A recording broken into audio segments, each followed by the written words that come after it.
Hi, friends.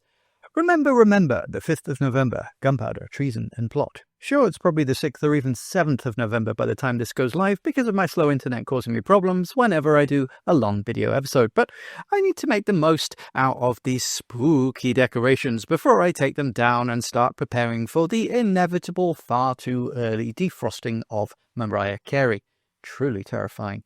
Yes, I was expecting to put up my Part 2 Halloween episode the next day, but unfortunately life had other plans and gave me a fairly nasty cold, so I couldn't present it. I'm still not fully over it, so if I sound a bit croaky, I do apologise. I've not been absent though. I've made 2 fairly substantial update posts on my game dev blog, and more about that in a minute.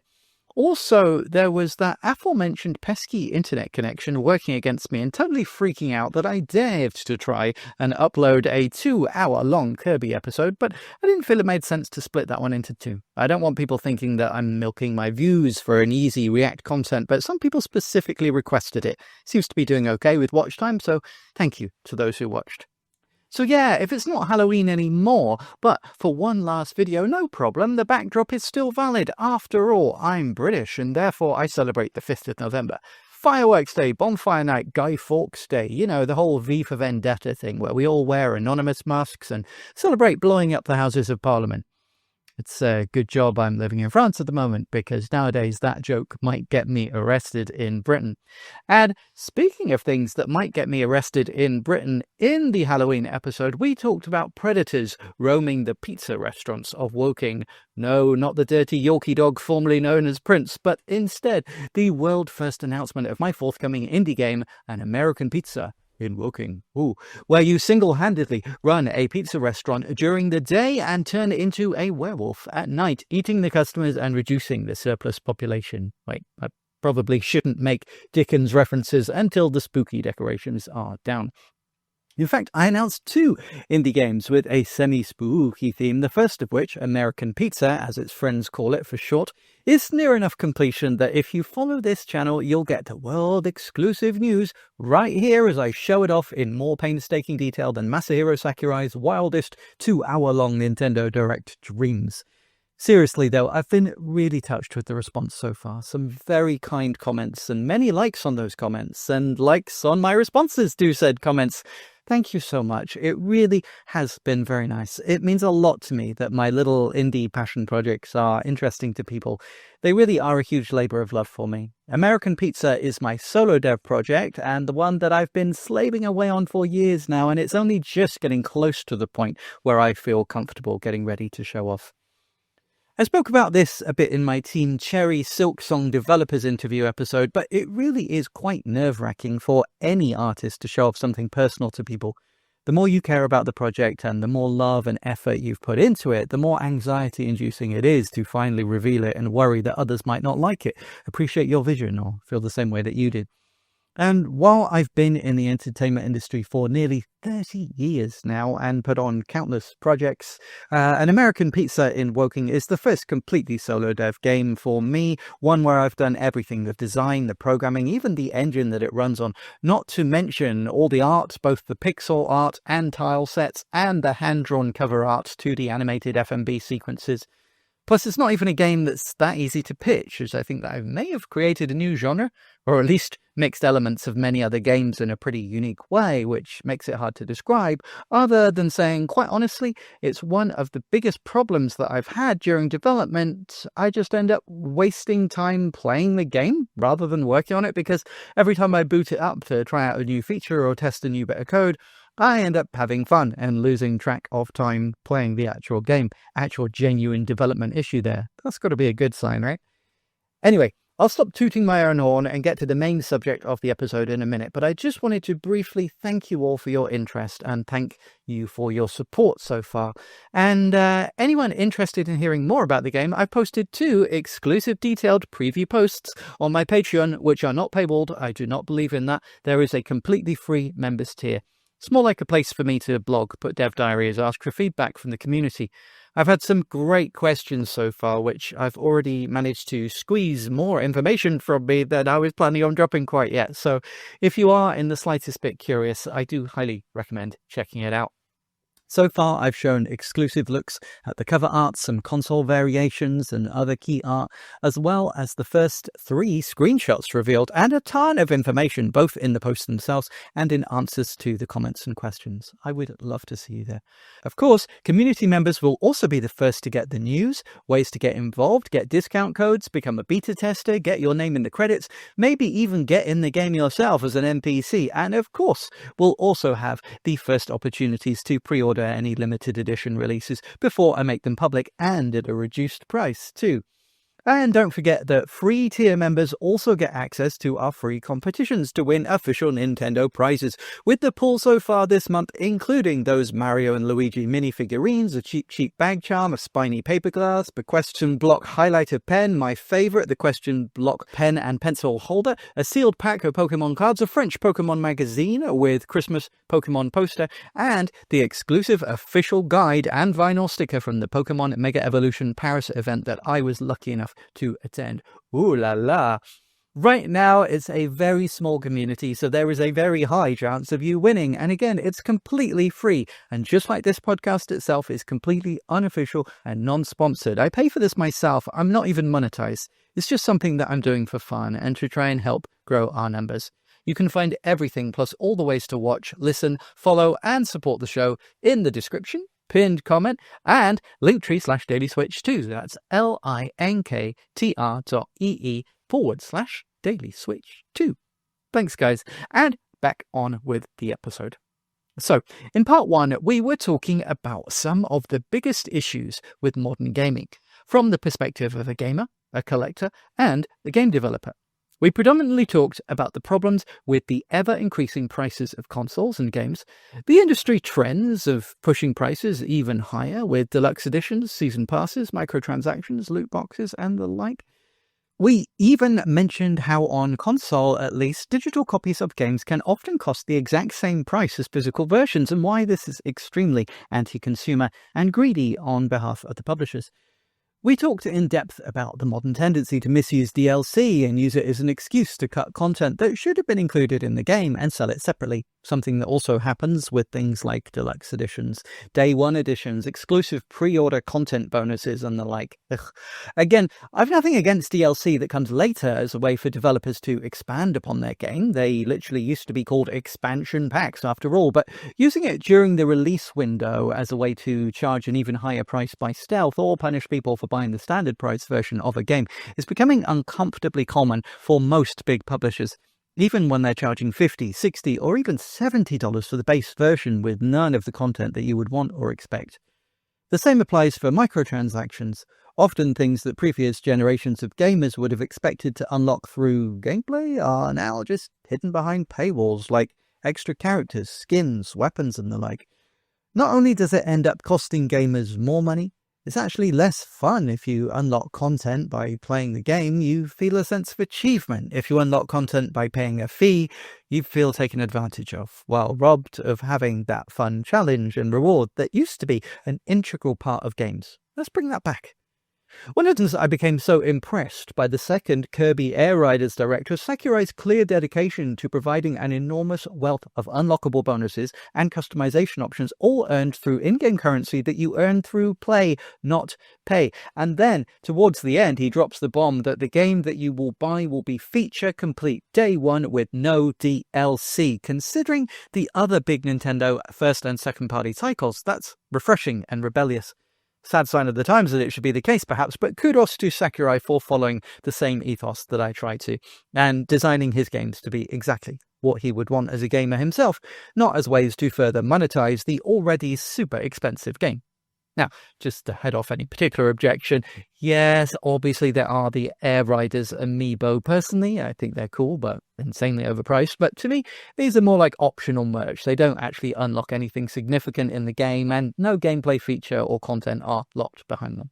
And they are at least a cool physical object to collect and display, and even potentially resell in the future if you want to. I basically feel the same way about those than I do about collector's editions of games that come with cool physical items. I judge them on an individual basis as to whether I think the included stuff is cool enough or worth the cost.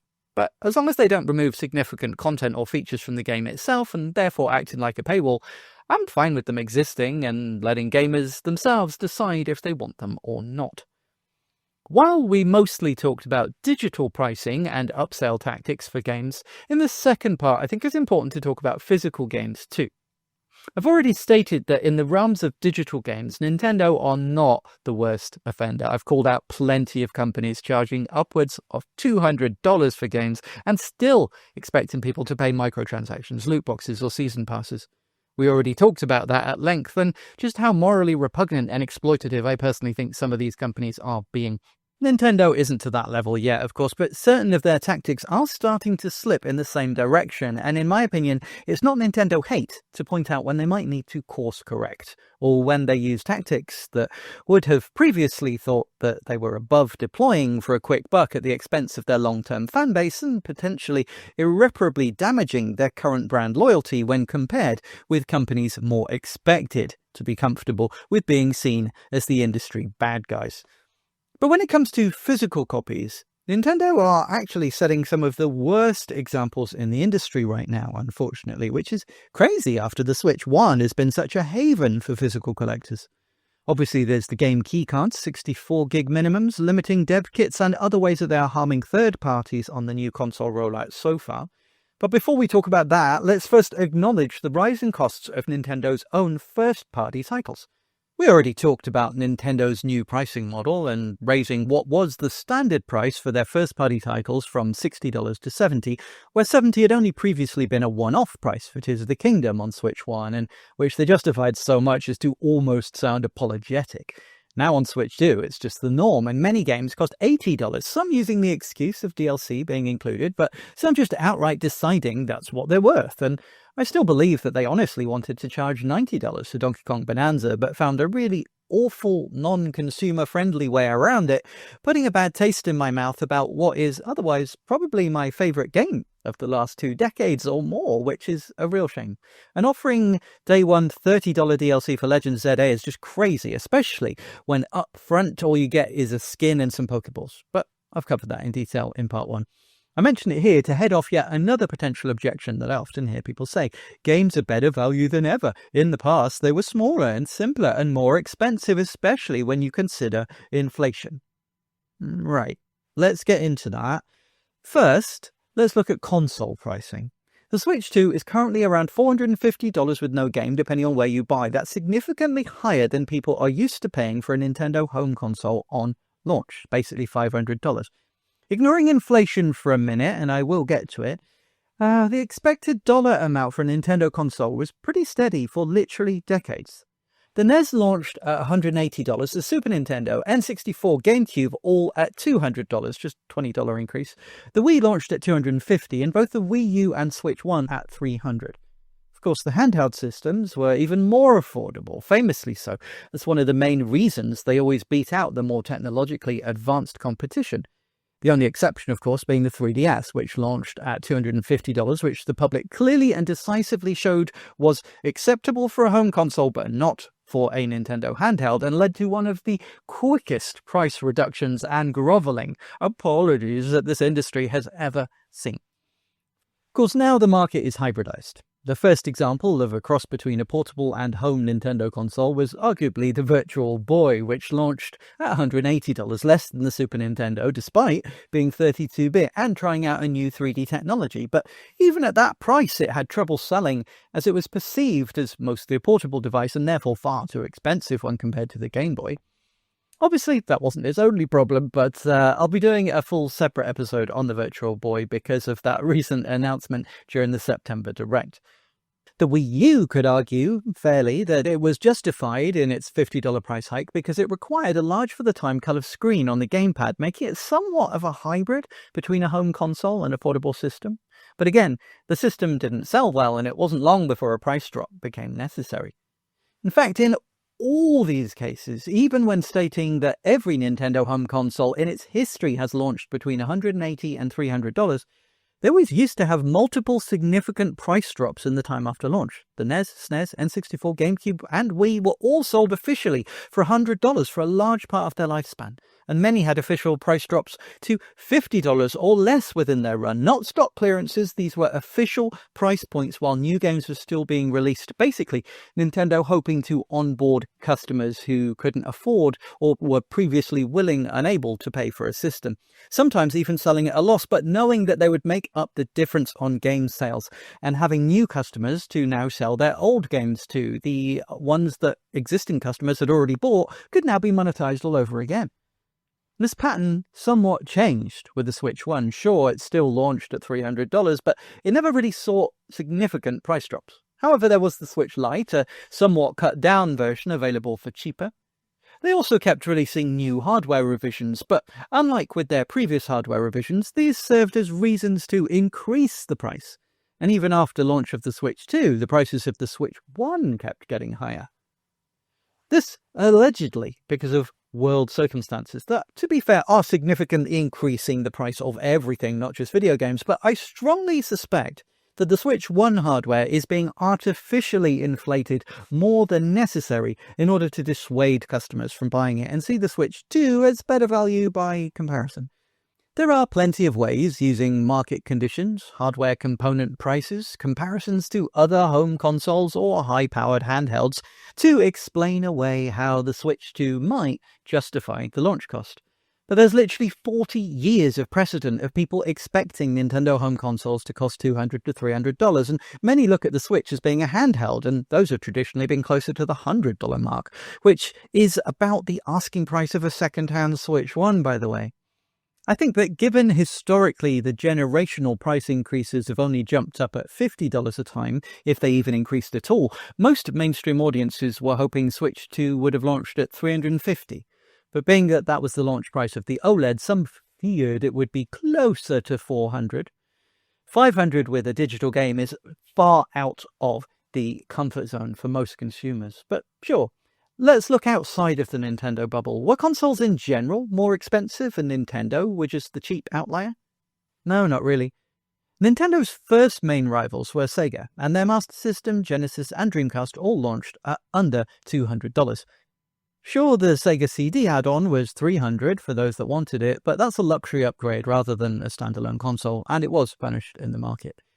Even the comparatively bargainous $160 launch price of the 32X was rejected by the public when the standard Genesis was enough for most consumers, and by that time the next-gen consoles were well on their way.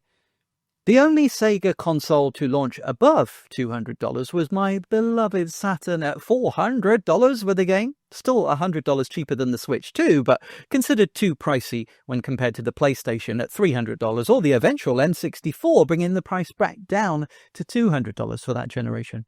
Were there expensive outliers? Sure, the Neo Geo AES was $650, the 3DO is $700. Depending on configuration, the CDI from Philips could go to $1,000 or even higher. But all of them were roundly laughed out of the market for having the audacity to try and charge that much. As I mentioned, the PS1 launched at $300, as did the PS2, becoming easily the biggest selling systems of their respective generations. But Sony got greedy, tried releasing a $600 PS3, and immediately gave the generation to the Xbox 360 starting at $300, though offering a premium model for $400. That's basically where the industry stuck. For the longest time, games consoles were expected to be around $300 at launch, give or take $100 depending on the extremes of the tech inside and world circumstances. You can talk about inflation or what certain systems would be in today's money, but that's not really how electronics hardware works at major retail.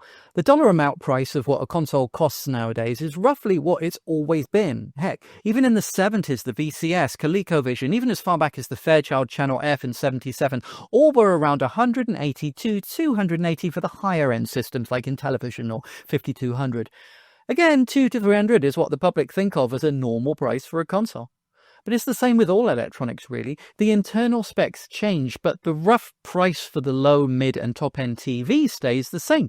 For pre-built PCs and laptops from major big-box retailers, even boring utilitarian hardware like washing machines, fridges, ovens, coffee machines, they cost roughly the same dollar amount as what you would have always expected them to, at least once they were no longer brand new inventions like the microwave or whatever, and inflation doesn't really factor in. The truth is that regardless of the dollar amount of something small and everyday, like a loaf of bread, pint of milk, dozen eggs, or even the dollar amount of individual electronics components, when it comes to the big number purchases, things in hundreds or thousands of dollars, many people just have a rough ballpark of what they are willing to pay, especially when it comes to luxury items like consoles. Even if the tech inside justifies the costs, like with the PS3, 3DO and AES, people won't pay it and will wait, hoping for a sale or to find one second-hand. This even applies to mobile phones to some extent. The average price for models that most people will buy outright in the shops has changed little over the years, even going back to the advent of car phones. Sure, there are slight fluctuations, market disruptors who come along with budget-friendly options, and at the very highest flagship end, the companies do try and push the price higher with each generation, but in actuality, those aren't usually the phones being bought outright by most customers who pay full price up front, more the ones included in contracts, so the customers never quite realize how much they're paying in total or just don't care because they can afford the monthly payment. Of course, the reasons the top-end bleeding-edge phones are becoming more and more expensive is due to the difficulties, mineral shortages, and centralizing of the manufacturing of batteries, processing, and memory chips. And there is a reason why I specified that the price of pre-built store-bought PCs has basically stayed the same, rather than just saying PCs in general. Of course, top-end graphics cards are through the roof right now, partly for the same reason. Only a handful of companies can make them, and the resources needed for them are scarce. And this is made exponentially worse by the need for huge farms of them for mining cryptocurrency, running blockchains, and more recently powering LLMs and other AI neural networks. Combine this with the ever-looming threat of tariffs or other costs from the fact that CPUs, GPUs, memory chips, etc. can only currently be manufactured in a handful of countries by a handful of companies, and this means that the bleeding-edge computing and therefore gaming tech is bound to have risen in price and will continue to do so. But most pre-built PCs that you get from big box stores don't have the very latest tech in them, and frankly most PC gamers don't need it. The most commonly used graphics card by Steam users is still the GTX 1080, a card that's 9 years old now, so game devs have to bear that in mind. The most commonly used monitor resolution for PC gamers is still 1080p too, by the way, PC master race. I have said that Nintendo's current pricing of Switch 2 and increased prices of Switch 1 are too high, but they aren't exactly out of sync with the Xbox or PlayStation, both of whom have increased their prices in recent months. This is literally the only generation when either company has done this without introducing a Pro model or equivalent like the X.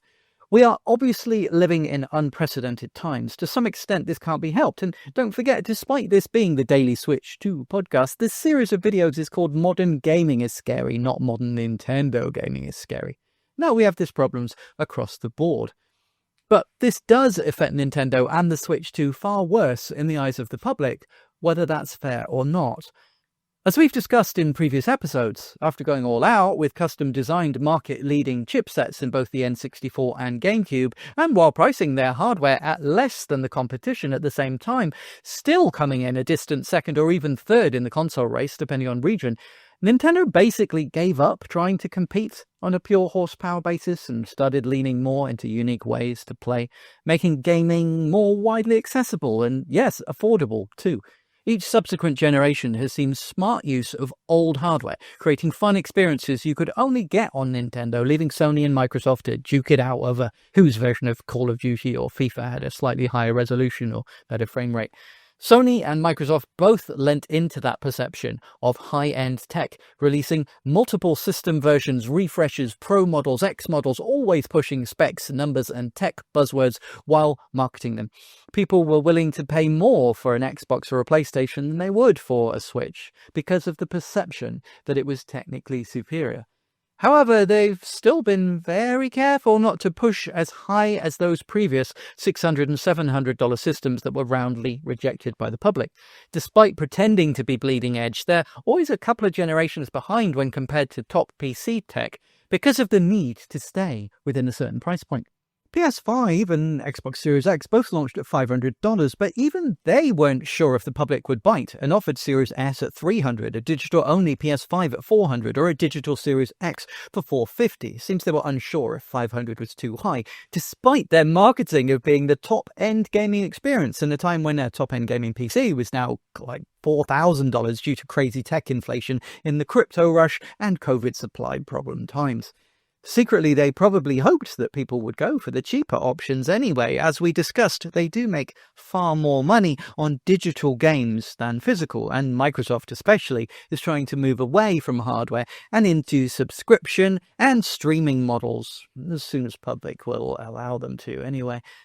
Of course, since then, we've seen the $700 PS5 Pro, but like the PS3 before it, it was instantly ridiculed and shunned by the mainstream public and gaming press alike. And yeah, due to those pesky world circumstances, the retail prices of the PS5 and Series X have now raised higher than the $500 launch price, but frankly, everyone who wanted to buy one has already bought one by now anyway. In many ways, Nintendo had gotten unlucky trying to launch a new console in the middle of all this crazy uncertainty. And sure, because the price of literally everything is increasing, they can justify that a $500 price point is reasonable. They can argue that the Xbox Series X and PS5 launched at $500 too. But if customers were unsure about paying $500 for the latest and greatest gaming tech when they really are still more comfortable with $300, a much lower-powered Nintendo console that most of them are going to think of as a handheld anyway is frankly going to seem laughable. And please don't get me wrong, I hate that this is the case. As far as console gaming goes, I'm predominantly a Nintendo diehard, and heck, I set up the Daily Switch 2 podcast, and I worked insanely hard on it, completely by myself, with no monetization, except super thanks, buy me a coffee, or $1 Patreon, thanks in advance, wink wink. But I do, because I was super excited about the console, and I genuinely do want it to be a huge success. It sucks that there's been such negativity tied to the Switch 2 launch so far, and frankly, as I said in the first part of this series and in many other episodes since launch, I did not expect this to be the case at all. I thought the system was going to be a huge runaway success. How could it not be following on the run of the Switch 1? There are some people who will selectively pick sales figures and tell you that the Switch 2 has been an unprecedented success, but that's not really the case for reasons we'll get onto later in the episode. But I do believe that it's a good system. I do believe that they can turn it around, and I do want them to. But the fact remains, the price of the system is just too high in the eyes of the general public. At a time when the cost of living is at record highs and people are struggling to pay for necessities, let alone luxuries. If they price themselves out of the market, Nintendo could fumble the enormous, almost unprecedented bag that they had with the Switch 1. Frankly, they shouldn't be trying to kill it off. They should be keeping it on life support in case they need to keep it as their main source of income until things change and they can afford to lower the price of the Switch 2 when the world settles down a bit and tech becomes more widely available. As I said last episode, my personal opinion is sell the Switch at a loss to get it into more people's hands, then sell more software. Because despite this big rant about the price of consoles, the real problem is the price of games, both for customers to buy, but also for companies to produce. And this is where the look at inflation and prices are cheaper, games are better value arguments fall completely apart, in my opinion. People can selectively point at certain times in history where games were for sale for prices that have a similar numerical value to now. Maybe a scanned-in catalogue showing Turok or Shadows of the Empire for N64 at $70, earlier promotions for 16-bit games like Street Fighter 2, Donkey Kong Country, Virtua Racing or whatever being $80 or even $100. And they say on top of that, and money was worth more back then. In today's pricing, that's $300 or something similar. Now, let's give some context. Firstly, the first console with mainstream success was the Atari VCS, or 2600, in the late 70s to early 80s. In the very earliest days, because the tech was literally brand new and chips were expensive and rare, the games cost around $50 each, but by the time the system had become truly mainstream after just a few short years and mass manufacturing became more common, when new titles came out, cartridges cost between $20 and $35, depending on the game. Factors that would decide the exact price were if it was a first or third party, original or licensed title, and what ROM chip size it required. And those factors transferred across pretty much every generation that uses cartridges, even up to today with the Switch 1 and 2. But games haven't always been on cartridge, of course. I grew up in the UK, and like many countries at that time, consoles weren't really a thing, and people mostly played games on the popular computers of the day. The 8-bit microcomputers like the Commodore 64, ZX Spectrum, Amstrad CPC and the like often had games released on cassette. These were extremely cheap to manufacture, didn't require microchips, and therefore games would cost only between about £2 and £15. Some of the most popular best-selling games were sold at just $2.99, like my favourites, the best-selling Dizzy series of games. Some users would have had floppy disk drives, which loaded a bit quicker, and by the time 16-bit computers like the Amiga, Atari ST, and early MS-DOS PCs, pretty much all computers used one format or another of diskettes, slightly more expensive than cassettes, but still much, much cheaper than a cartridge. Typically, games for these systems would be in the £5 to £20 camp.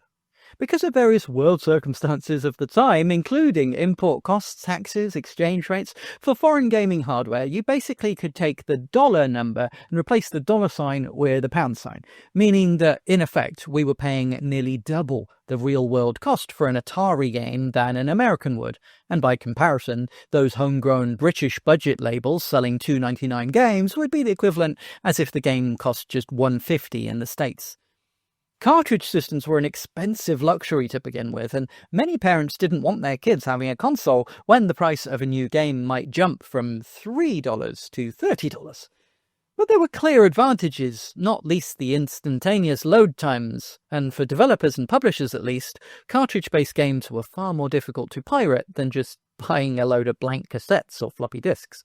So newer, even fancier consoles kept being made to try and tempt people away from their cheaper computer games. In America, things were slightly different, of course. There were still popular microcomputers. The Commodore 64 sold well, and the Apple II was pretty ubiquitous, as were the 8-bit Atari computers. But Atari's 2600 console was more popular than in the UK because it was in its home turf. Less import fees and taxes meant the price difference wasn't quite as noticeable, especially as games on cassette weren't really common, just the interim price point of disc-based titles.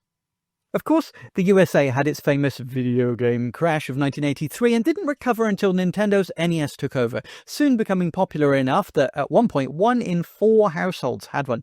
The UK, much like the rest of the world outside of Japan and the States, that wasn't really the case. In many countries, the NES was badly mismanaged to begin with by foreign importers and hampered by vastly overpriced games.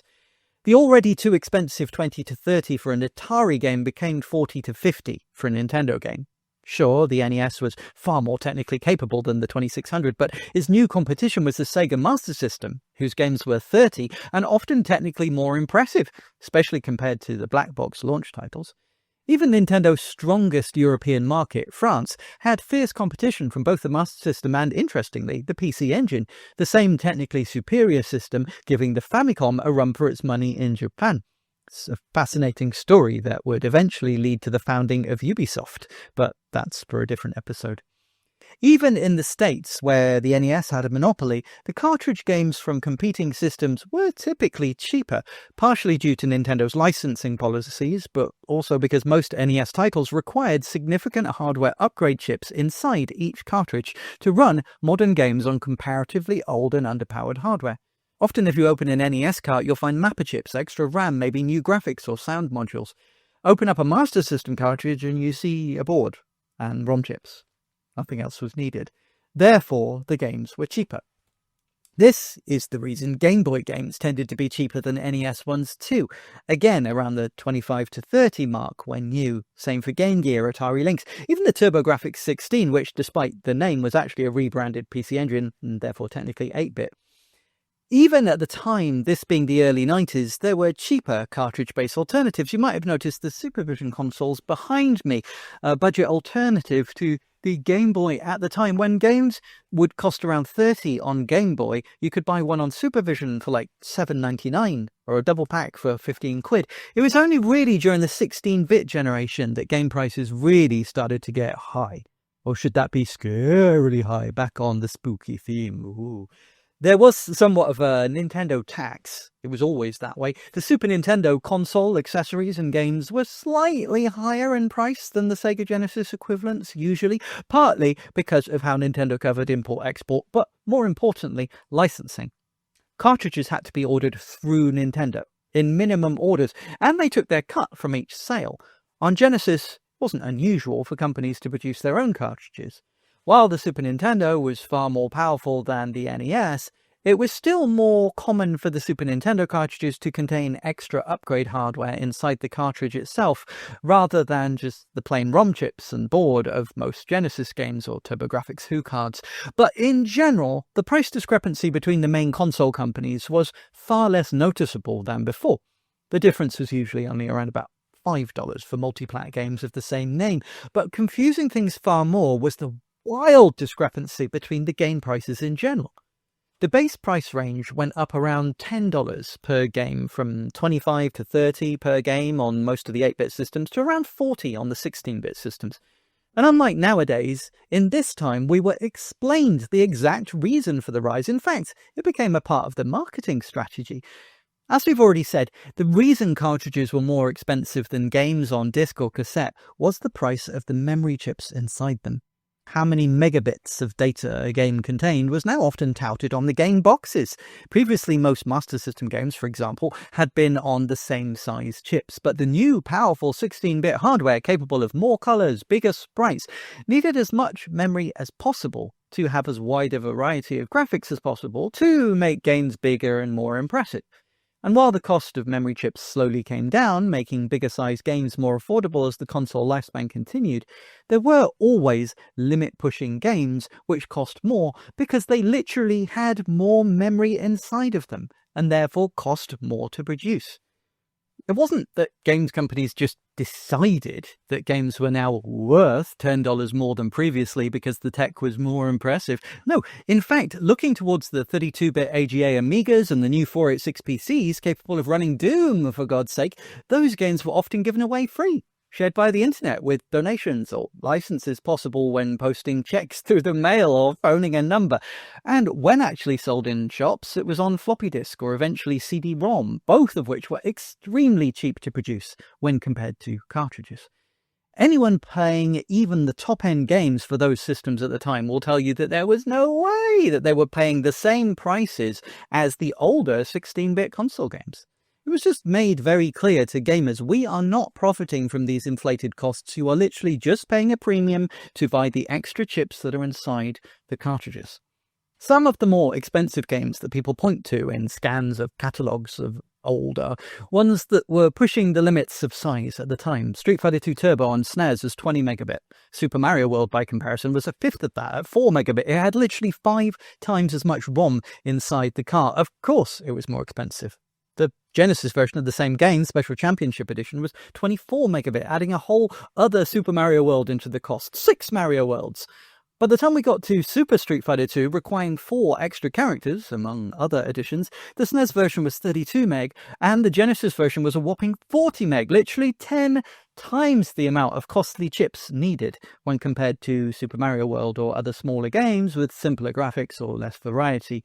This is why people remember paying crazy amounts for a game like Donkey Kong Country, which needed a ton of memory to store all of those nice pre-rendered graphics, plus a little extra for the memory and battery backup to be able to save your game progress too, and probably a little on top to offset some of the astronomical development and marketing budgets as well, let's be fair.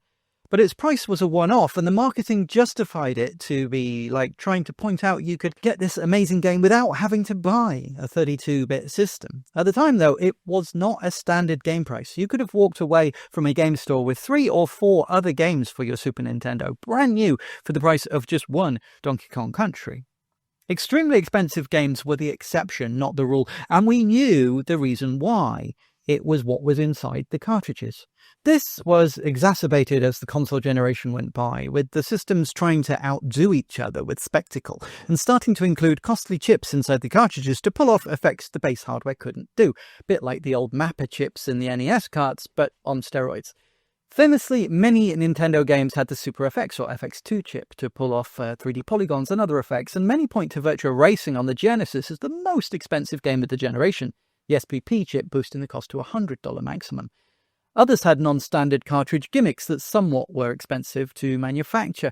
Sonic & Knuckles' lock-on technology was expensive, but at least was somewhat offset by the lack of save slots and battery backup, relying on the piggybacked Sonic 3 when inserted for those.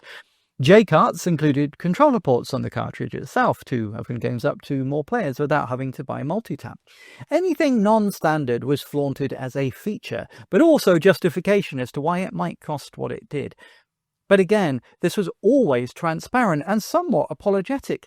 It wasn't the standard cost, which still remained at $30 to $50 mark, and many games were even less than this.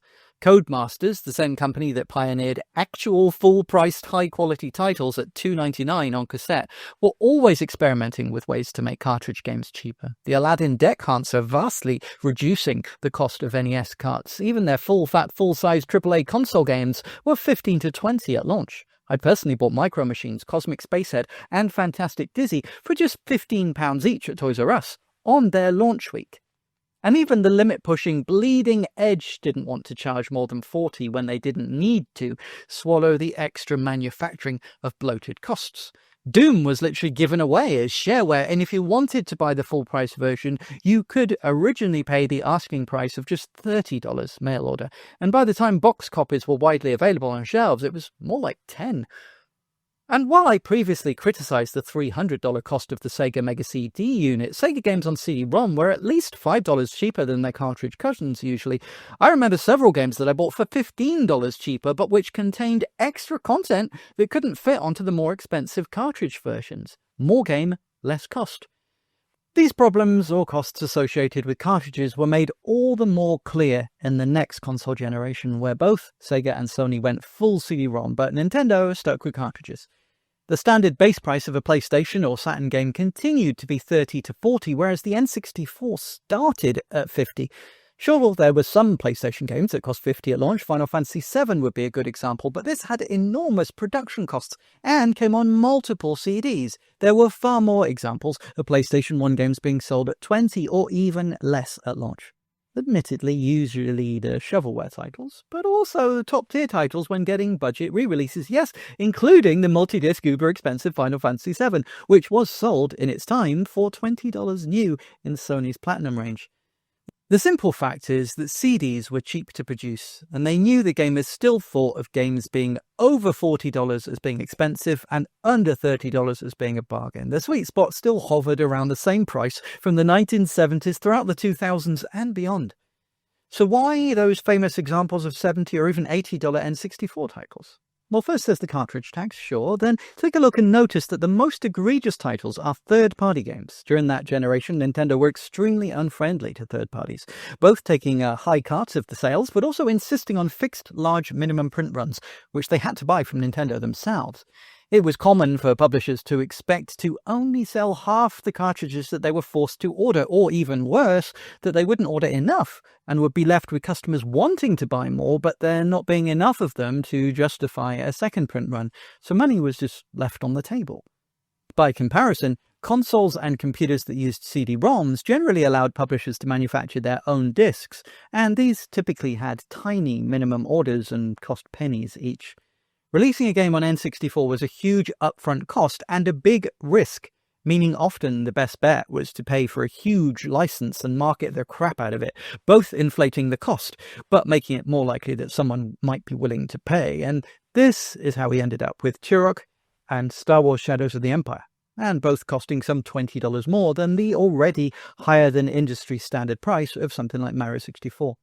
Sure, PlayStation had near infinite marketing budget and did nearly everything right with that generation, but Nintendo 64 was in some ways more powerful, had massive brand recognition and loyalty with customers and retailers alike, and had incredible games, and the console launched at $100 cheaper than PlayStation. But when the customers saw the prices of the games, they balked. Third parties were either hesitant or even unable to release games for the system, and the handful of games that did come out were priced significantly above what many consumers were willing to pay. Nintendo handed the generation to Sony by choosing expensive cartridges and not working with third parties to make it more manageable.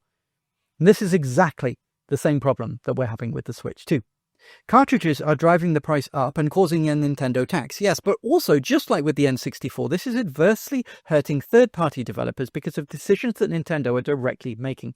Without breaking NDAs, the minimum print runs are still a thing, allegedly, according to leakers, not me. But worse still is the insistence on using extremely expensive 64-gig proprietary cartridges, even for games that could fit on much smaller sizes. Sure, the Switch tax was a thing. On the Switch 1, multi-plat games typically costed $5 to $10 more on Switch because of the need to buy cartridges rather than press optical discs. But on Switch 1, there's a wide variety of cartridge sizes, including many more cost-effective options. We're hoping they change their mind, but at the moment, at least, they are stubbornly refusing to let third-party publishers use these cheaper options on Switch 2 games, even though there's no technical reason not to. And please don't tell me it's because of read speeds. I've already dispelled that in my Game Keycard trilogy, where I broke down the exact tech specs, manufacturers, and more. In fact, read speeds are one of the justifications certain companies are currently using for game keycards instead of real cartridges. For example, Square Enix claiming the read speeds of the Switch 2 carts aren't fast enough to play Final Fantasy VII Rebirth, and it needing to be installed on the built-in system memory anyway, which is a valid point, though I'd argue that's not a reason not to have the game on the cartridge. For preservation and ownership's sakes, just have it on the cart, but then install the game from the cartridge to the memory, rather than requiring an enormous download. But to be completely fair to Square Enix, they aren't charging $80 or even $70 for Final Fantasy Rebirth. It's only $40.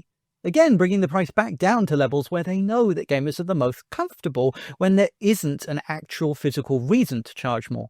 By the way, I'll talk more about cartridge sizes, game keycards, and more in my upcoming episode where I'll talk about the realities of being an indie dev and wanting to publish my games on Nintendo systems, and I will be honest and frank about the options currently open to me and others in my position.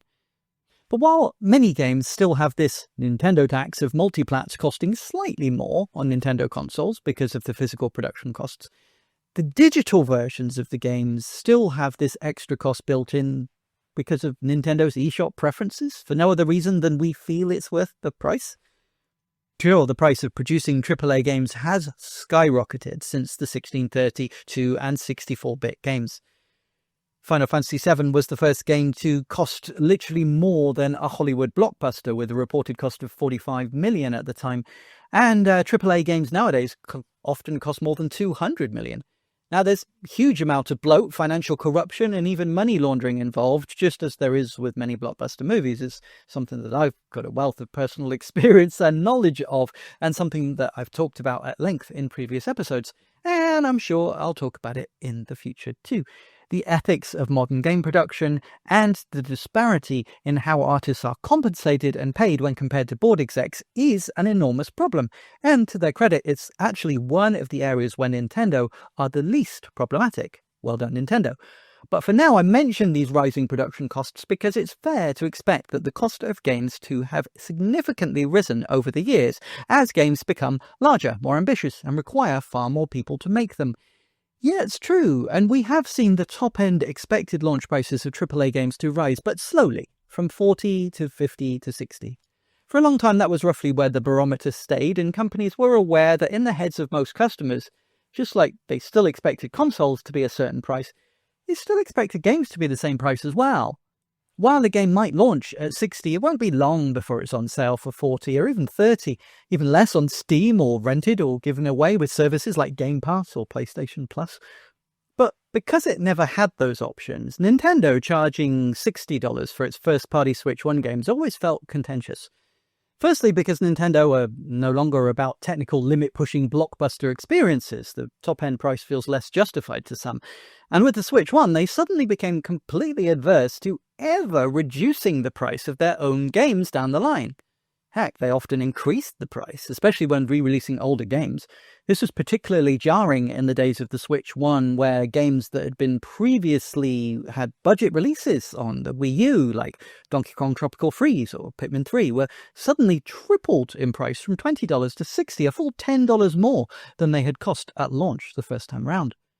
Sure, some games on the PS4 and Xbox One cost $60 at launch, but on Nintendo it felt more expensive and less easy to justify, and because on other systems the prices were so often reduced so quickly, or just never even that high in the first place, and other budget options were absolutely plentiful, the average price for a game in gamers' heads still sat around the $40 mark, and therefore $60 for a Switch game that would never likely get a meaningful sale felt a bit high.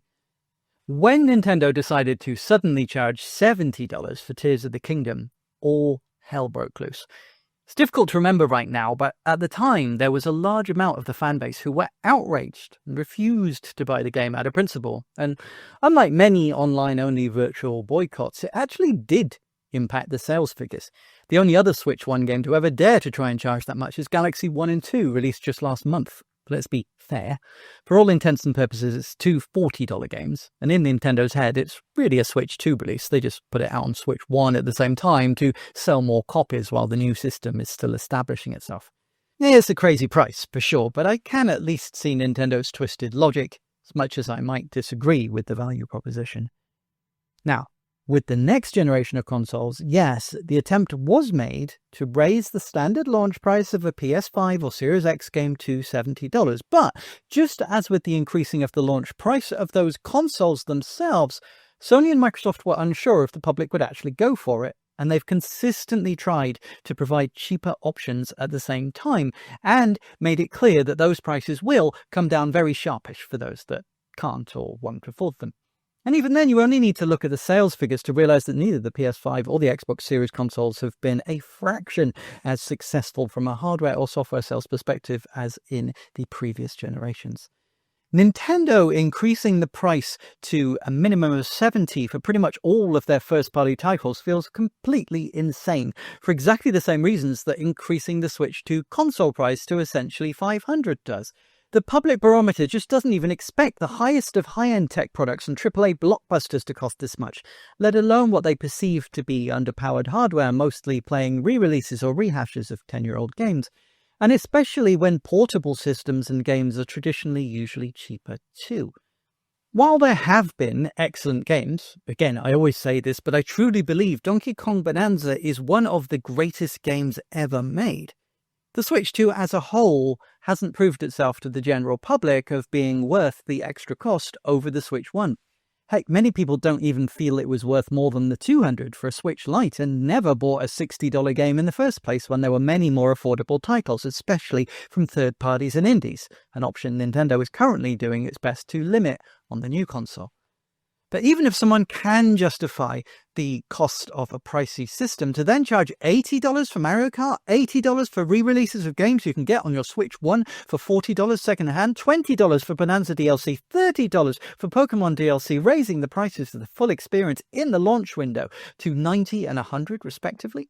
And then in all interviews to basically say that you're pricing on vibes and what you feel a game is worth, it's 100% not the same as when they could literally tell you the exact extra hardware inside the cartridge or show you the extra design processes in making the game or developing a unique hardware that justified the temporary extra cost of one specific 16-bit title on top of the normally expected price established for decades.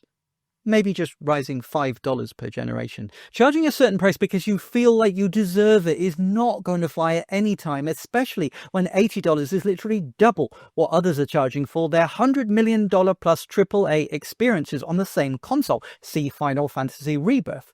Knowing that $40 is still the comfort barometer, and anything above that requires serious consideration for most people.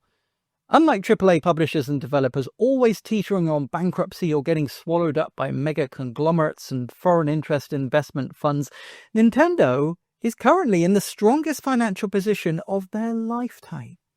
They can afford to sell the consoles at a slight loss, make slightly less profit on each game sold in order to maintain their strong market position and ultimately sell more games, make more profit, maintain their friendly, we're all a family of approachable gamers, outward-facing marketing strategy. Sakurai's recent Kirby Directs did exactly that. It can be done. I even forgave him for trying to flog me $250 worth of amiibo. He just looked so happy and so excited to show them off. I can't begrudge him that, can I? But whether justified or not, people perceive Nintendo's current pricing strategies as corporate greed, not as justified and understandable premium pricing for a premium experience. They're simply not giving any reasonable justifications for the prices other than, we want to charge this, and if you're a loyal customer, you'll find a way to pay it. And this comes at the worst possible moment from a PR perspective, being at a time when, as I said, most people are finding it difficult to pay for necessities, food, utilities, shelter, transport. Because that's where the real crux of the situation is. People saying that there have always been games for $60 to $80 and that in today's money that would be $300 or whatever, are just flat out not speaking from a position of reality. As I said, the dollar cost of a large ticket luxury or expensive electronic item has remained mostly stable. They don't rise and fall like the price of eggs or milk or gas, utilities, whatever.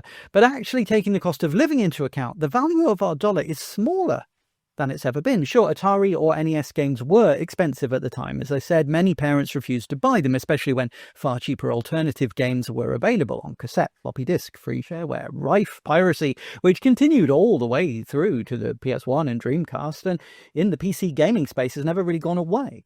But for those of us lucky enough to own consoles, in the times when cartridges were expensive, they were special occasion, presents for birthdays, Christmas, passing your exams at school maybe. Most people who were there at the time will tell you in intimate detail the history of the entire NES, SNES or Genesis library, but they don't do it because they owned all the games back in the day. No, they slathered over the expensive, rare jewels in games magazines, on TV shows. They borrowed them from their friends. They hired them for a weekend from rental stores, or they picked them up second-hand years later when everyone had moved on to the next generation, and suddenly they were affordable at pocket money prices. But even when paying full price for a game, $80 felt a lot easier to justify as a one-off special treat for yourself when the price of food, gas, electricity, cars, hell, even houses was actually affordable. When people could afford healthcare, they didn't have to worry about retirement, if they'd get a pension. The average gamer nowadays doesn't own their own home, and probably never will. They live paycheck to paycheck. They don't even have a job right now. The financial situation for most gamers now is not the same as it was for their parents or their grandparents. If you're talking from the perspective of your average US household in the 80s and 90s, but anyway, which is the often quoted examples of game pricing and where they usually come from. The actual real cost of buying a dollar's worth of video game is not the equivalent of buying a dollar's worth of food, electricity or shelter, let alone further education or, God forbid, healthcare.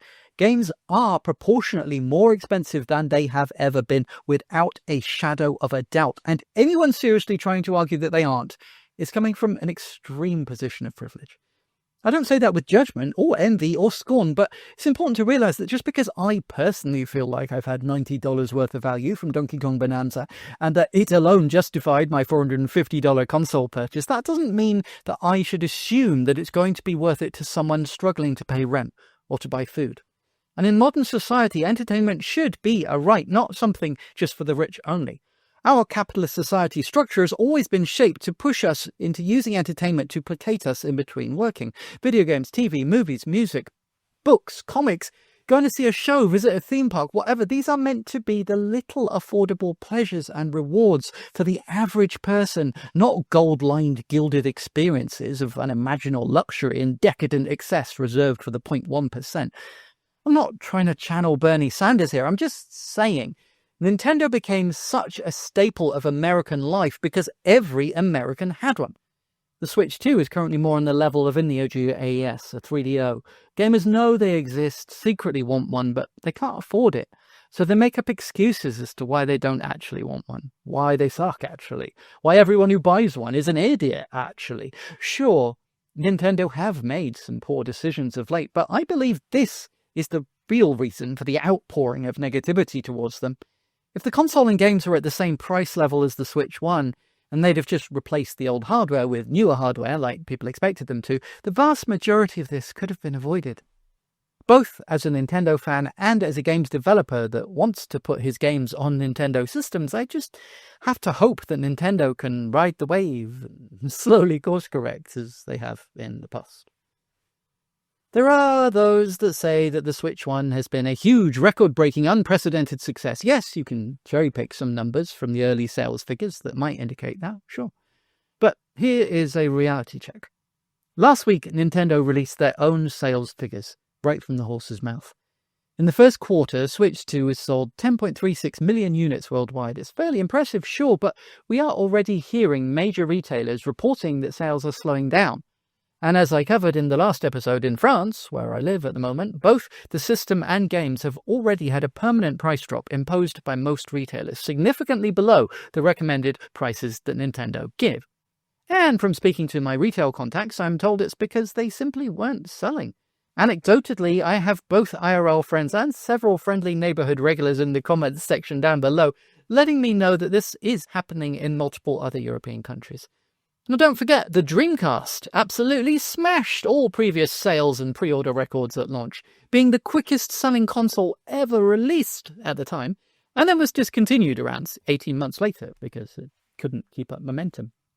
But still, 10 million is a very decent install base already. The Wii U only managed 14 million in its whole lifetime, and even the beloved GameCube only managed 22. But here's the kicker, and it's pretty sobering. I predicted this in my previous industry analysis video less than a month after the system release, but just because I saw it happening doesn't mean I wanted it to be the case. Unfortunately, though, here it is. I was proved right, and the situation has not improved over the following months. Along with the 10.36 million consoles sold, only 20.62 games sold. So that means the average Switch 2 owner has bought 2 games, including the Mario Kart bundle, so the majority of people actually bought 1. And we know darn well that some people, myself included, have bought many games, so when the average is 2, but quite a few people have bought more, that means that equally as many people on the opposite end have bought no games. They presumably just bought the Switch 2 as a hardware upgrade to play their Switch 1 games on a slightly bigger screen and hope for some performance boosts. By comparison, sure, the Wii U sold only around 14 million consoles, but 103 million games, meaning an average Wii U owner bought around 9 games. Similarly, the GameCube only sold 22 million consoles, but sold 208 million games, nearly 10 games per console sold. Now, of course, the Switch 2 is a new console. There's plenty of time for more players to buy more games, but typically at a console launch is when the majority of games sell because people are excited to try out their newly bought system and show off what it can do, justifying the cost to themselves. But clearly, literally millions of current Switch 2 owners have not bought a single game, either because there are no games that interest them yet, or because the prices are too high to justify the cost, especially after just sinking a load of cash into a system that already felt overpriced. Again, I'm not specifically trying to single out Nintendo here. The current pricing of Xbox Series X, the PS5, let alone the Pro, and the latest generation of PC graphics cards are exponentially worse value than the Switch 2 right now. But they have far cheaper options for playing games, and the most expensive options do at least offer a perceived premium. Nintendo can fix this imbalance and bring things back around. In fact, they don't need to look too far. Just go back to the first-party pricing model and the third-party pricing and release format freedoms of the Switch 1, and things will magically fix themselves. It wouldn't lose face to reduce the price of the already released $80 games, putting them on sale, or even rebranding them as a Player's Choice title in a few months, and just quietly stop releasing new games at that price point. Or make it very clear that they will get a reduction further down the line. The digital versions of the top-price games need to be cheaper than the physical ones too, like we said last time. But the biggest help, in my opinion, is going back to making it easy and possible for third-party publishers and indie games to release smaller or more niche games at lower prices.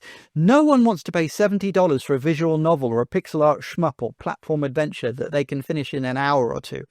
But they will pay $20 to $30 just like they've always been used to since the literal beginning of video games, and like they previously did en masse on Switch 1, and are baffled that they currently are no longer able to on Switch 2, unless they're willing to go digital only. But even then, the choice is pretty slim, as dev kits are far from plentiful. But again, that's one for the episode where I talk about my experience and plans for putting out my own games on Nintendo consoles. It's probably obvious that my personal bias, as a gamer, as a collector, and as an indie dev myself, is on retro-style games, indie games, and physical collecting. I've made previous episodes on why those three things are vital to Nintendo's success in the current market and why they are uniquely more important to Nintendo than their console rivals. But just to finish out this particular episode, the other talking point often brought up when discussing relative pricing of games nowadays compared to previous generations is that modern AAA games are better value because they are so much bigger and last so much longer. I think the first thing to point out is that many small, in inverted commas, indie games and retro titles actually have potentially unlimited replayability, whether it's arcade or puzzle games that are never-ending and just ramp up the difficulty until you eventually crash out, but you want to come back to improve your high score. Management or strategy games, simulations, RTS, roguelites, one-on-one fighters, even sports games where each gameplay session is different and unpredictable. Or a more traditional, short console experience like a platform game or a shmup, where it's possible to play the entire game through in one session, yes, but where it's fun and satisfying to play the whole game through from start to finish, and maybe speedrunning or trying to beat your previous score or setting yourself up, or challenges not to lose a life, not to get hurt, things like that. Of course, that extends to racing games too, where you try and beat your best lap, extreme sports games where you try and beat your best trick run. Sure, in general, older games were shorter experiences than your average third-person AAA game's single-player campaign nowadays, but they were designed to be replayed near infinite amount of times, and also give a satisfying and fun experience, even if you only have a few minutes to pick them up and play. Personally, I find that many 60-plus hour open-world sandbox campaign games actually are exhaustingly bloated, repetitive, and drawn out to feel like value for money or add an impressive-looking time-to-complete stat on the box, but the actual time that was spent having fun, or with the parts that actually felt well-designed or challenging and satisfying from a gameplay perspective, could have been condensed into a much better game if the padding and fluff was removed. There are many 2-hour-long games that I've replayed countless times over the years and enjoyed every playthrough. Whereas the vast majority of modern games campaigns, once I've completed them, I never want to return to them ever again, even if I enjoyed my time with them. For me, I've gotten far, far more value out of, say, Sonic 3 and Knuckles, Street Fighter 2, Ridge Racer, Nights into Dreams, Doom, or Super Mario 64 than, say, Star Wars Outlaws. And I'm one of the seemingly few people that actually really liked that game. And it was a good price on Switch too. It's not like there weren't old games that contained tens or even hundreds of hours of campaign either. Final Fantasy VII wasn't the first JRPG, that pesky number 7 in the title might have been your tip-off there. And yeah, of course, there are some AAA modern games that have this simple but with infinite replayability ethos to their design too. It's not just the domain of indie games and retro-style titles, but they do tend to be predominantly online experiences like Fortnite, Apex, Valorant, League, PUBG, or obviously sports titles are still a thing.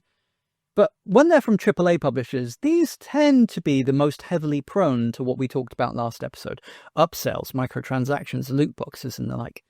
Of course, Nintendo have dipped their own heels into these waters, Splatoon being the most successful example, unless you count online Mario Kart.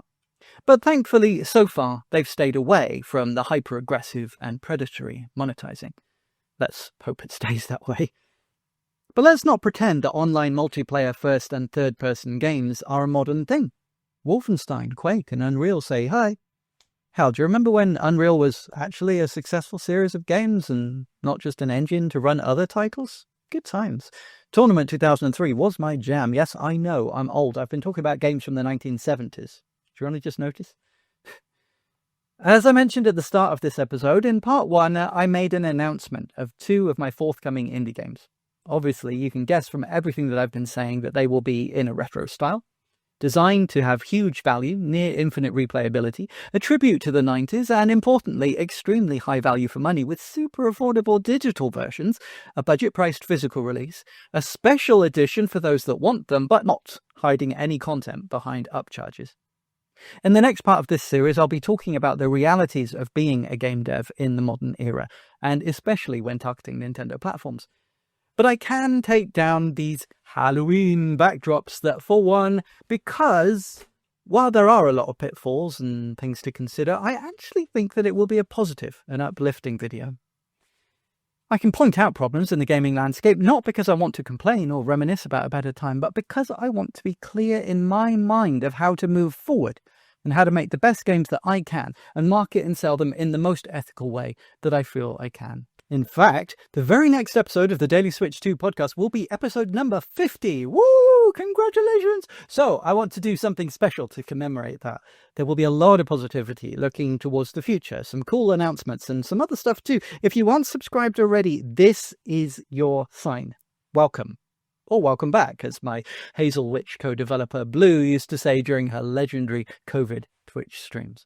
If you want to know more about our game Hazel Witch or my solo dev game American Pizza, you can get previews, read dev diaries, even get involved yourself. Don't forget that I'm trying to build a free community on Patreon, where I have been posting sneaky peeks, asking for feedback and answering questions. Again, it's free. The free tier members also get entry to that competition to win Mario and Pokemon goodies too. It's linktree/dailyswitch2 right here. That's linktr.ee/dailyswitch2. It's super easy. And the link is obviously in the description and pinned comment as well too. Could I have made it any easier for you? If you're one of the only 6% of listeners who get all the way to the end of the episodes, thank you so much. You are one of the real ones. Don't forget to like the video if you haven't already. Hype it if you're offered the chance, whatever that means. Leave me a comment so I can hype you up in return. And hey, if you appreciate my sticking with this despite the epic struggles against the common cold and dastardly internet connection that's trying to sabotage me by not uploading my videos on time, you can always leave a super thanks, buy me a coffee, or join the Patreon for just $1 a month. But again, no paywalls. Everybody's welcome. The Patreon does have a free tier. I just want to grow the community. Come and say hi. Thank you so much in advance. Genuine. Later.